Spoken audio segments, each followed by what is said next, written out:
bayobozi mu nzego zitandukanye z'igihugu cyacu, bayobozi b'inzego z'umutekano, ba ofisiye bashya barangije amasomo uyu munsi, ndetse n'ababyeyi n'inshuti zanyu muri hano, n'abashyitsi bavuye hirya no hino bitabiriye umuhango, banyarwanda mwese, mbanje kubasuhuza.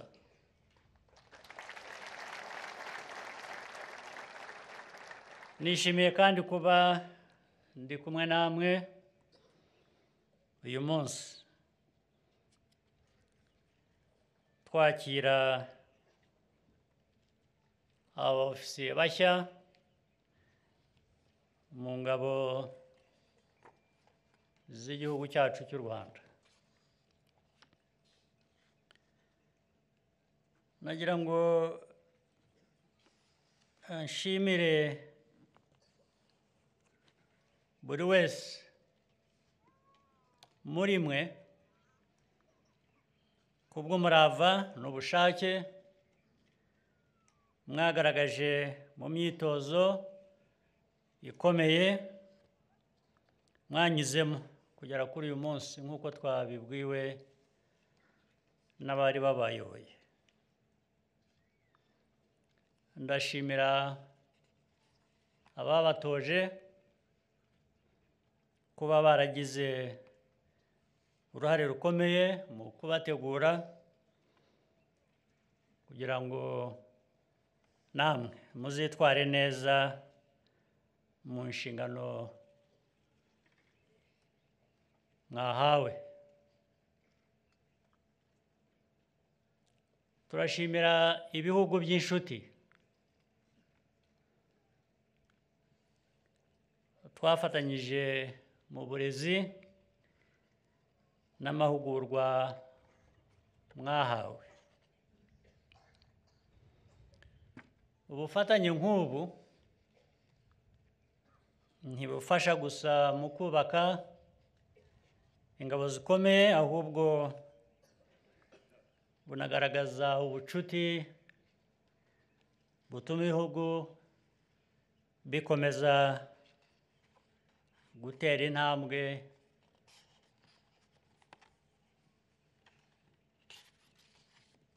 ibyo bihugu bigana imbere. Ku babyeyi n'imiryango yanyu ndabashimira kuba barabashyigikiye, bagashyigikira icyemezo cyanyu cyo kwinjira muri uyu mwuga w'icyubahiro nubwo waba utoroshye.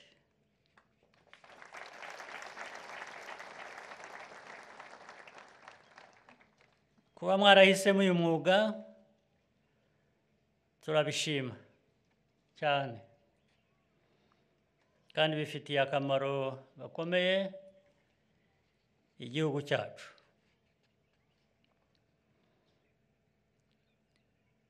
Kuri ba ofisiye bashya, inshingano yo kurinda u Rwanda n'Abanyarwanda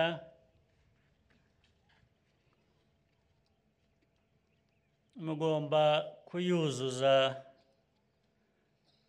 uko bikwiye. Iyo nshingano muyumva neza.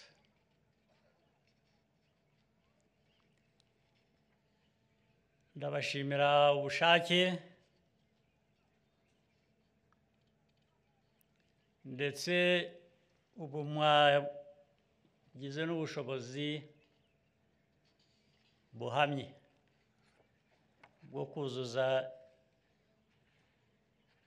izo nshingano.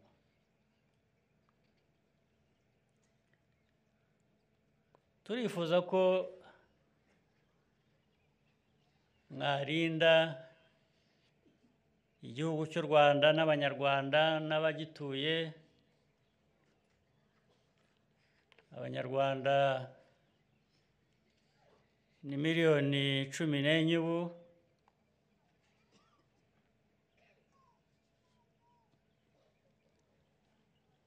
Ariko niyo zaba miliyoni imwe, niyo Abanyarwanda baba miliyoni imwe, niyo baba ebyiri, niyo baba eshatu, inshingano mufite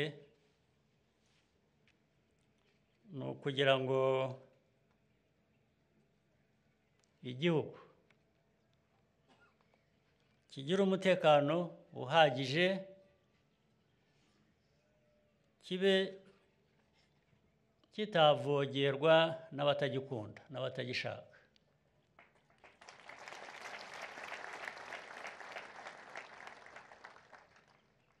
Turashaka amahoro. U Rwanda rukeneye amahoro. Rwabuze amahoro imyaka myinshi mu bihe byashize. Ubu tumaze imyaka 31 igihugu cyongera kwiyubaka, cyubaka umutekano, cyubaka amahoro, cyubaka kubana neza hagati y'Abanyarwanda n'Abanyarwanda n'abandi b'ibindi bihugu. Ni inshingano ikomeye buri wese agomba guhagurukira akagiramo uruhare. Uruhare rwanyu rero mwebwe aba-ofisiye muri hano rutangiye ubu. Ni uruhare rubasaba byinshi. Ni uruhare rubasaba kwitanga. Ni uruhare rubasaba discipline. Ni uruhare rubasaba imyumvire myiza. Ni uruhare ruzabasaba kwitanga kugira ngo mwebwe ubwanyu mubeho neza n'abanyu n'inshuti, mbese igihugu cyose kibona aho gihera gitera imbere mu majyambere.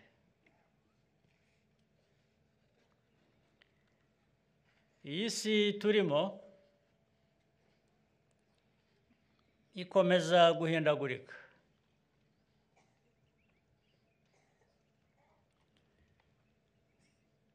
Ibibazo bikaba byinshi ndetse nabyo bikagenda bihinduka.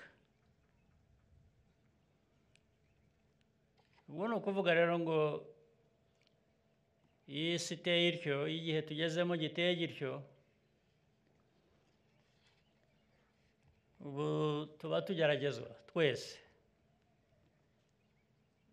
Ubu namwe mwinjiye mu bageragezwa ku buryo mugomba kubyitwaramo. Isi yahinduka igana habi,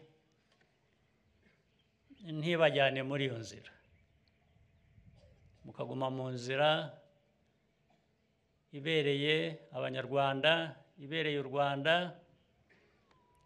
ndetse ikibihungabanya cyaba ari icyo guhangana nacyo. Ubu ibyo mumaze kunyuramo byarabateguye kugira ngo muzahangane neza, mutsinde ibigeragezo ibyo ari byo byose.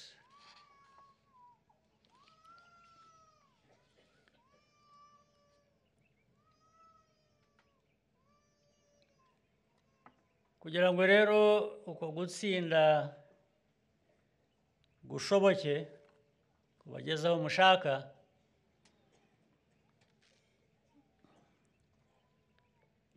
mugomba gufata iya mbere mukajyana n'igihe, igihe kitabajyanye, kandi mugahora mwongera ubumenyi kugira ngo mushobore guhangana n'ibishya bishaka ubwo bumenyi. Nta n'umwe ukwiriye kumva ko nubwo twaba dutera imbere twageze aho dushaka. Oya, ntiturahagera. Inzira iracyari ndende, akazi karacyari kenshi, ubushake buracyakenewe, n'imbaraga zirakenewe. Mwe rero muri batoya, ubwo ni ukuvuga ngo muracyifitemo byinshi mugomba gutanga uko igihe kigenda gihita.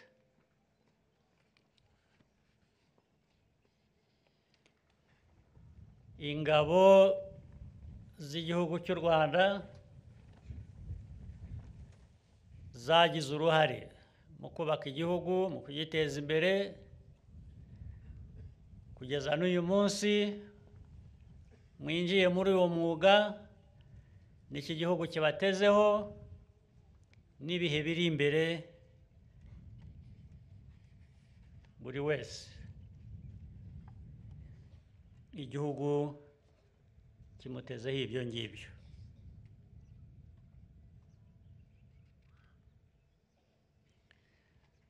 Mujye rero munibuka ko inshingano yanyu abo muri uyu mwuga twese atari ukurinda gusa ibyo u Rwanda rumaze kugeraho, ahubwo ni no kugira uruhare ibyo bigerwaho kubyubaka, no kugira ngo mbese byinshi bikomeze kugerwaho. Igihugu gikomeye gifite umusingi gihagazeho kigomba kuba gifite umutekano. Umutekano ni ngombwa.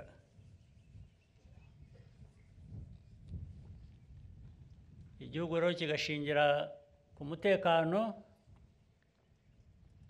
kigatera imbere. Abanyarwanda bose n'abo muri uyu mwuga babifitemo uruhare.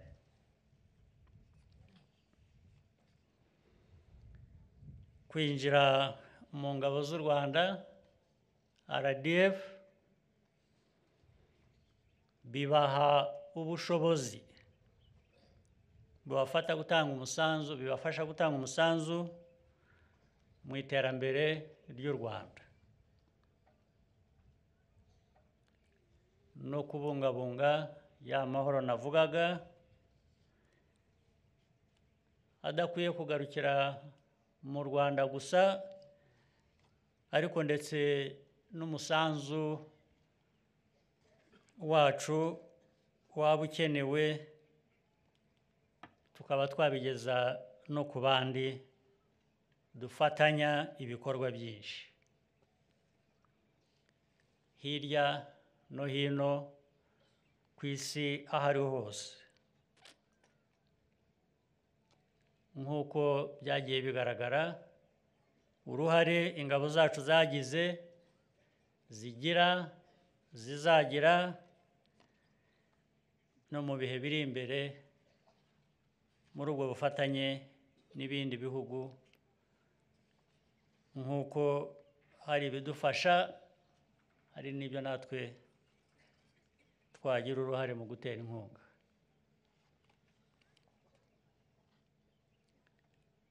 mu gihe mu mirimo yanyu rero mugende muzirikana ko gukorera abanyarwanda ari wo murimo wanyu wa mbere w'ibanze, kandi iyo mukorera abanyarwanda ari nabo mukomokamo, ari bo muvukamo, ubwo muba mwikorera namwe. Ibi bigomba kugaragarira rero mu musaruro mutanga, mu myitwarire no mu mahitamo yanyu, igihe nta n'umwe ubareba, uko mwitwara mwebwe ubwanyu. Ubwo ni ukuvuga ngo ahazaza h'u Rwanda hari mu biganza byanyu, mu maboko yanyu.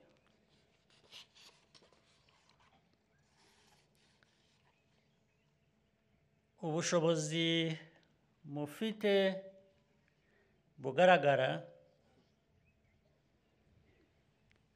muzabukoreshe uko bikwiye.